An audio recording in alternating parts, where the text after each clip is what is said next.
Hello and welcome. I'm Jon Garlick and I'm here with Lieutenant Falon Hurst, and this is Calhoun County's Most Wanted. Falon, it's good to see you again. You too, John. You've been away for 3 weeks? Something like that. Something like 3 weeks. Mm-hmm. And during that time, well, maybe last week, your folks made some arrests, didn't they? Let's take a look at the count. I believe we can attribute 3 to the Most Wanted, the viewers. They got us up to a total of 5,122 now. 5,122 people arrested since this show started some 20 years ago? Longer than I've been here ago. Longer than you've been here ago. So, yeah, good stuff. Now, we got a holiday. I think it's a holiday, right? Halloween. Halloween is a holiday. Some people's favorite Halloween. It is. It's some people's favorite Halloween holiday. So what should we be cognizant of during this season? Well, little ones running around in the street, for one. Be careful. Some people are not as careful drivers as others and aren't going to be looking for children. And check the candy. Always check the candy. You just never know what somebody may do. Yeah, you know, we've heard that for decades, even when I was a little kid, like razor blades. So is it really a risk? I mean, are we talking about fentanyl in the candy? Is that something to be really worried about? We worry about it. I don't know that we've ever seen it, and we don't want to scare people out of it, but be careful of anything that looks like it may have been unwrapped. Just disregard that. Right, so stay alert. It's Halloween and enjoy it, but be very, very careful. And be back with us for the first half of our lineup and a very special guest here on Calhoun County's Most Wanted. Hello and welcome to this week's edition of Calhoun County's Most Wanted. Sponsoring the first half of our lineup is For Him Bail Bonding. For Him Bail Bonding. Their phone number 256-848-7590. First up in this half of our lineup, Tiffany Spanks. Miss Spanks, last known to be living in Anniston, she's wanted for failure to appear on theft of property third. And take a look at Christopher Childress. Mr. Childress, last known to be living in Villarica, Georgia. He's wanted for probation violation on escape third. And this is Rhonda Beasley. Miss Beasley, last known to be living in Anniston. She's wanted for failure to appear on sale and delivery of drug paraphernalia. And take a look at Thelongius Swift. Mr. Swift, last known to be living in Atlanta, Georgia. He's wanted for probation violation for certain persons forbidden to possess a firearm. And meet Gamal Al-Omaisi. Mr. Al-Omaisi, last known to be living in Birmingham. He's wanted for failure to appear on theft of property first. And meet Talicia Patterson. Miss Patterson, last known to be living in Anniston. She's wanted for failure to appear on possession of a forged instrument second. And this is Damian Edmondson. Mr. Edmondson, last known to be living in Anniston. He's wanted for failure to appear on conspiracy to distribute a controlled substance. And meet Mary George. Miss George, last known to be living in Talladega. She is wanted for a probation violation for chemical endangerment of a child and theft of property third. And that's it for the first half of our lineup. Stay tuned for the second half later in the show. Welcome back. We hope you saw somebody in that half of the lineup that you might know where they are. And if you do, call Falon Hurst. You call, he hauls. We are here with a sure enough goddess of the river, my old friend Laura Gaddy. Hey, John. Now, you are the goddess of the river, right? Basically, that's my official title. That's your official title. Yeah. Your unofficial title is Communications Director for the Alabama Scenic River Trail. Alabama Scenic River Trail. Yes. Say that after a couple of gin and tonics. ASRT for short. What is it for short? ASRT. ASRT. Correct. For short. I'm Yes. familiar with short. Yeah. So, as Communication Director of the Alabama Scenic Rivers, so tell us a little bit what that is, because I don't think we've had anybody from those Sure. rivers on the show before. So the Alabama Scenic River Trail is a statewide nonprofit that began right here in Anniston as a civic project for a man named Fred Couch. We know Fred. Okay. And we have developed over 6,500 miles of river trail throughout the state of Alabama. So what that means is we're going to communities and we're helping them make their local waterways accessible for kayakers and canoeists. You know, and I think I lied. We had Fred on the show many years ago to talk about this. Okay. And isn't it possible, like, to just go all the way through the state of Alabama, all the way from North Alabama down to Mobile So Bay? absolutely. Our core section of the river trail is 650 miles. It begins at Weiss Lake and it ends at the Gulf of Mexico. And we actually have an annual race, the Great Alabama 650. It's the longest annual paddle race in the world, and it follows that path. So how long does that take? Well, before we began the race 4 years ago, the fastest anyone had completed that path was 12 days. And our fastest racers have done it in 4 days and 17 hours. Wow. Wow. So is that like nonstop? It's with very little stops. Very little stops. Yeah. So no sleep in your kayak or canoe. Yeah, so that was a tandem team. They will like sleep in the boat with one, like, well, the other one paddles, or they just skip sleep. They're very impressive people. That is very impressive. Do you canoe, Falon? I kayak occasionally. Kayak occasionally? I wouldn't kayak for 4.5 days, no. I don't think I would either. No. Are you canoeing and kayaking yourself now? A little bit. I'm a low-key kayaker. Okay. You'll find me on Terrapin Creek. Does that mean, like, can you roll over and get yourself back up again? That's too high key for me. That's, you know, I read somebody kayaked from Boston to Ireland Wow. just recently. I think it was that far. And he said it was very exciting. And he did flip over 3 or 4 times in the Atlantic. And it made it even more exciting because he didn't know how to swim. Now, my why gosh. somebody would undertake that and not know how to swim, I don't know. So if somebody wants to enter this race, so when do you do this race? The race is every fall. We just wrapped it up. Oh, okay. And it actually attracts elite paddlers from across the United States and even the world. So you have to be pretty, well versed in paddling to get in. You have to meet qualifiers. So somebody actually clears the paddlers. So Falon really couldn't do it. No. I mean, if he wanted to practice. Yeah, if I wanted to lose, I could do it. We could, well, so We do have a qualifier in Alabama. Really? It's called the Alabama Scramble, and it is a 24-hour race. from where to where? We're adjusting the start and finish bit. In the past, it was held on the Alabama River, and it went through Moccasin Gap, which is Wetumpka, just north of Montgomery. So big rapids in these rivers? No, we have one section of rapids, which is Moccasin Gap, which I just referenced. The rest of it is like lakes and wide rivers like the Coosa, the Alabama. You might find some gators. Gators.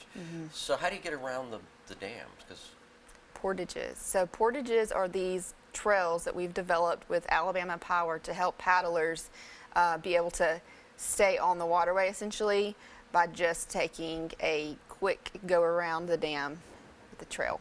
so this was a huge undertaking. Yes. Because you got to get the power company to cut the trails, right? But then, Falon, aren't there like property rights along the river? Probably. Yeah, the power company owns everything, So you guys Yeah. had to, when you were designing these trails or pulling this all together, you had to communicate with all these property owners in Alabama Power to make sure everything's It was accessible. primarily Alabama Power. We have worked with property owners to establish campsites along the river trail, not just this core section, but across the state, so that if somebody wants to take an overnight trip, they have a safe place to camp out, like on the water side, rather than like potentially trespassing. So we want to avoid that. Right. So it could be scary too, camping in the woods along a river. Didn't they do a movie about that? I think they did. Well, you guys haven't Especially- had any problems, have you? No, we haven't. Not that you're going to share anyway. Well, No, yeah. So this is really interesting. I just think that whole concept of just being able to use Alabama's natural resources to and paddle all the way from north to south right out in the Gulf, and then I guess you can't paddle against. You can't go north, can you? I mean, That would be going you against go north the current. by car. Then you get out at a Terrapin Creek, and you rent from one of our outfitters a boat, and yeah. So, but to answer your question, How many outfitters are there? Well, when we started, we had about 10 outfitters in the state of Alabama, and now there are 60. So, Wow, yeah. this is a huge economic boom. Exactly. So one of the main objectives that we have is to to bring tourism to Alabama towns, both big and small. So that's one of the nice things, like going back to Terrapin, since it's relatively close to us. It's just north of Piedmont, and so everybody who goes to kayak there, it's a really popular creek, goes through the town of Piedmont. They buy drinks at the gas station. They might run through McDonald's, and it really helps generate some tax dollars for these communities. This is like the Ladaga Trail, only wetter. Exactly. That's really interesting. So do you have an idea about how many tourists have come specifically to ride the rivers? We are actually in the process of doing an economic development impact study, but I don't have those figures today. I imagine it's pretty hefty, right? Yes, like for example, Terrapin Outdoor Center on Terrapin Creek is the most successful independent boat shop in the state, and they do a lot of not just renting boats, but a lot of selling boats, and are pretty well known for that. Wow, that's amazing. How many people are in that race, do you know?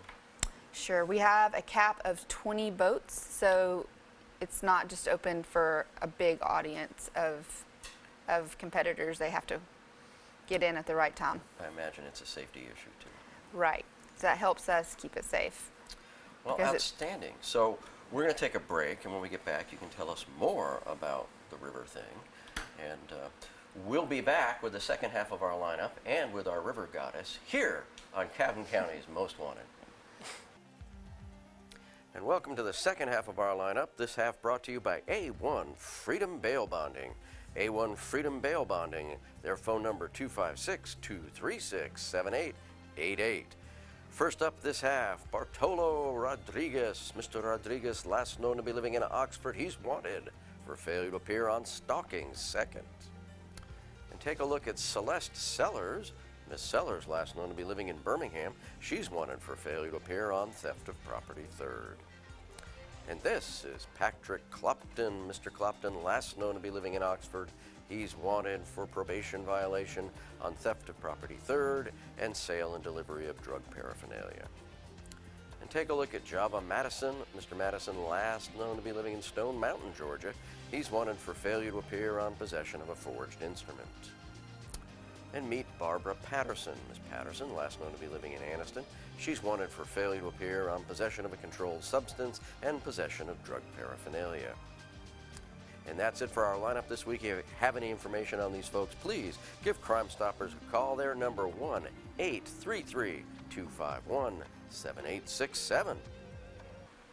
Welcome back. We hope you saw somebody in that second half of the lineup that you might know where they are. And if you do, you can call Crime Stoppers, or if you want to talk to Falon directly, you can call Falon Hurst. You call, he hauls.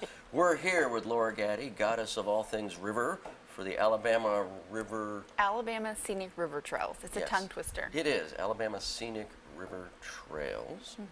And you were telling us that you started kayaking at age 19, and you blame it all on some boyfriend. That is absolutely correct. So I just randomly was invited to go kayaking, and ever since then I just couldn't, break away from the love of it. That or the boyfriend, anyway.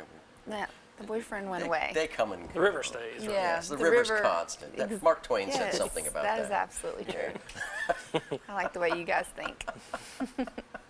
So, now how did you, before you tell us about this special thing that you got going on, I'm really curious how you went, because I've known you for a few years. Yeah. And you were a journalist. Right. At the Star. Correct. And then you disappeared. Yes. And I don't know where you went, but then you reappeared in the river. Yes. So where did you go, and how did you get involved in these river things? Okay, so when I was a journalist for the Anniston Star, my favorite thing to cover was anything outdoors. And the reason is that Alabama is in the top 5, some people argue #1, for biodiversity in our state. But at the time I was reporting, that was relatively new information. And so it was news, especially to our residents. And I was always pursuing those stories. Therefore, I met up with Fred Couch and covered Alabama Scenic River Trail stories. And when I stopped reporting, I went back to them and I said, hey, I have some communication skills. Do you guys need somebody to help you with like social media just as a volunteer? And they were like, actually, we're interested in, having somebody come on more formally for that position, and it evolved into this communications director job. That's awesome. So you're a full-time employee then? Right. How many employees does this operation have? Right now we have 3 full-time employees, which is a great expansion from when I began, when we had 1 full-time employee. Yeah, I remember it was just Fred. And Yeah. I don't think he made any money on it. I think he was just promoting the rivers. Right. Wow. So we have the 3 full-time employees, and we do a little contract work. Okay. That's fantastic. Now, you've got this special deal with, tell us about this. This thing. Sure. So one of our projects is that we have established 230 signs, directional signs across the state at Alabama waterways. These signs tell people where they can access the water, what the local safety information is, and it mentions local attractions. And it correlates with information on our website, which is alabamascenicrivertrail.com. And it's just a mechanism by which we can increase access to Alabama waterways for both Alabama residents and people who want to come to Alabama to paddle. And they should, because we have an immense resource in our freshwater here in the state that other states aren't privileged with, just the amount of water, for example. And so in partnership with ADECA, we developed this program, and lately we have been going around to individual signs and sites to meet with locals and promote this sign project, which is just increasing awareness about it so that people are more comfortable getting on the water and that they're safer when they get on the water. So do you promote classes? Because, Falon doesn't know how to do anything on the water. Well, Fred Couch is actually a former whitewater instructor, and if you get in touch with him, he will teach you a lot about paddling. But formally, we would direct you to another organization like the Birmingham Canoe Club to get in touch with instructors for kayaking and canoeing. Well, I imagine there are a lot of clubs. You should join one of those clubs. There aren't enough. I should, yeah. So you could start one. We also have a chapter program, so if someone wants to start a local chapter, an Alabama Scenic River Trail chapter, they can do that. You should do.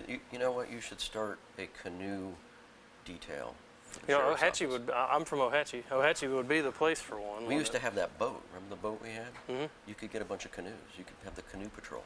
Good. You do, and we have a mile marker program. So we work with rescue squads to establish mile markers on waterways, like we have on roads, to help crews when there is an emergency, because it's hard, very yeah. difficult to locate a boater if they're just on the river. Oh, absolutely. Well, that's true. And many, many years ago, it's river related. Many years ago, I was involved with the Housatonic Railroad up in northwestern Connecticut. That railroad ran right along the Housatonic River, which was a great canoeing river for people. And one day, we were working on the tracks, and we noticed we saw a canoe upside down, and some life jackets floating, and there was the guy in the canoe kind of face down on the edge of the river, and we jumped out of our high rail truck. We're in the middle of the woods. Jumped out of our high rail truck and rescued him. And he would have been there. I mean, he was nowhere. He was in the middle of nowhere, and the railroad was the only access to that part of the river, which helped us promote our railroad a little bit. But yeah, that's kind of scary. So mile markers are great, Yes. especially with cell phones. I see we didn't have cell phones back in those days. Right. Yeah. Wow. That's really exciting. So, if people want to. Do people join? Yeah. Okay, so how We do have they members. join, and what's all that about? So you just visit our website, and we have a membership information located there where you can sign up. Members receive some special discounts, as well as they are privy to our email newsletter. Outstanding. Well, we absolutely appreciate you coming Thank you. down and talking to us about the river, all things river. Fallon's afraid of water. I'm not. I'm just. It's just John. Have you learned to swim? I can touch bottom. Yeah. I had Big to learn advantage. Yes, I had to learn to tread water at an early age. Well, Laura, thank you for being here You're welcome. with us and talking about the River Project, and we appreciate it. And when you have something new, we always want our river goddess back on the show. So thank Happy you to be so here. much. Thank you. And folks, stay with us. We have our Crazy Criminal and the Crime Stoppers portion of the show coming up here on Calhoun County's Most Wanted. And welcome to the Crime Stoppers portion of our show, where we ask you to help us with the following cases. First up, on October 1st, a 55-inch Roku television and a 65-inch LG Roku television and a PlayStation 5 were all taken from a home on Miller Street in Oxford. And between October 14th and October 17th, a Draco AK-47 pistol was stolen from a home on Church Street in Anniston. And sometime on October 22nd, on Pattyway Drive in Alexandria, an orange 2020 Cushman hauler, a UTV was stolen. The suspect is seen driving a UTV toward Highway 431 and appears to travel south on Valley Cove Drive. That's it for our cases this week. If you have any information on these cases, please give Crime Stoppers a call. That number 1-833-251-7867. Stupid! You're so stupid! Falon, it's crazy criminal time. It is. I believe this one's backed by popular demand. It's a repeat. Oh, I recognize those guys. Yeah, these are Batman and Robin there. These guys are out of Iowa and we're trying to burglarize something or rob something, but I guess because, well, they're burglarizing, they don't have any money, so they tried to make their own masks. But I don't want to educate the criminal element, but I think the point is to be able to remove the mask before you get caught. Yeah. Otherwise, it's evidence. Yeah, that looks like it's a permanent marker, doesn't Yeah, it? a little difficult to remove. It's pretty, you know. So I don't believe they were hard to identify. Dumb and Dumber, Yes. right? Daryl and my other brother Daryl. Yeah. Oh my goodness, yeah, they are very popular. Yeah. So, Falon, speaking of popular, law enforcement is struggling to hire people, and the sheriff's office is no different, right? It is. It is. So tell us a little bit, why would somebody want to come work for the Calhoun County Sheriff's Office? Well, it's rewarding. It really is. Everybody says that, and it may sound sort of cliche for someone in law enforcement to say, but it is a rewarding thing to do. We have dispatchers, we have corrections officers in the jail, and then deputy sheriffs on the road. We're always in need of good people that want to come be a part of their community. You know, people talk about volunteering. Well, you can come here and we'll pay you. There you go. Or you can volunteer. You still have the reserve deputies. We right? do. We do have reserve deputies. If anybody that's interested in that can talk to, call and ask for Frank Mills. He's our reserve deputy coordinator. Good old Frank. Yeah, so, you know, law enforcement, first responders, it's public service, and I can speak to what a great career it was. It did. I enjoyed it, and it served me well, and I really... And the chamber partnership, anybody that's going to JSU or thinking about going to JSU, we offer a 20% scholarship tuition discount. So how does somebody apply? What's the process? You can go to our website. It's calcoso.org/careers. Very good. So if you're interested in a career in public service, call the Calhoun County Sheriff's Office. If you know the whereabouts of anybody on our lineup, also call the Calhoun County Sheriff's Office. You call, they haul. And we will see you again next week, but hopefully not in the lineup here on Calhoun County's Most Wanted.